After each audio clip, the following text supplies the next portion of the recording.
আসসালামু আলাইকুম।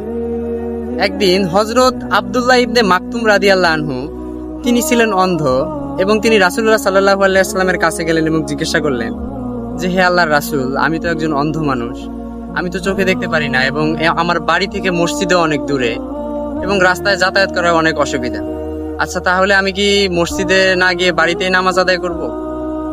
তখন রাসূলুল্লাহ সাল্লাল্লাহু আলাইহি ওয়াসাল্লাম একটু ভেবে বললেন, তুমি বাড়িতে নামাজ আদায় করতে পারো। এরপর রাসূলুল্লাহ সাল্লাল্লাহু আলাইহি ওয়াসাল্লাম তাকে আবার ডেকে জিজ্ঞাসা করে বললেন যে, আচ্ছা, মসজিদে যে আজান হয় ওই আজান কি তোমার বাড়ি পর্যন্ত শোনা যায়? তখন আব্দুল্লাহ রাদিয়াল্লাহু আনহু বললেন, হ্যাঁ আল্লাহর রাসূল, আজান শোনা যায়। তখন রাসূলুল্লাহ সাল্লাল্লাহু আলাইহি ওয়াসাল্লাম একটি কথা বললেন, যখন মসজিদে আজানের ডাক করবে এবং সে আজান যদি তোমার কানে শোনা যায়, যদি তোমার হামাগুড়ি দিয়েও যদি মসজিদে আসতে হয় তাও তোমাকে মসজিদে আসতে হবে। এই কথা শুনে হযরত আব্দুল্লাহ ইবনে মাকতুম রাদিয়াল্লাহু আনহু অঝরে কেঁদে ফেললেন এবং বললেন যে, আল্লাহর কসম, আমি আর কোনোদিনও নামাজ ত্যাগ করব না, আর বিশেষ করে মসজিদে নামাজ আদায় করার চেষ্টা করব।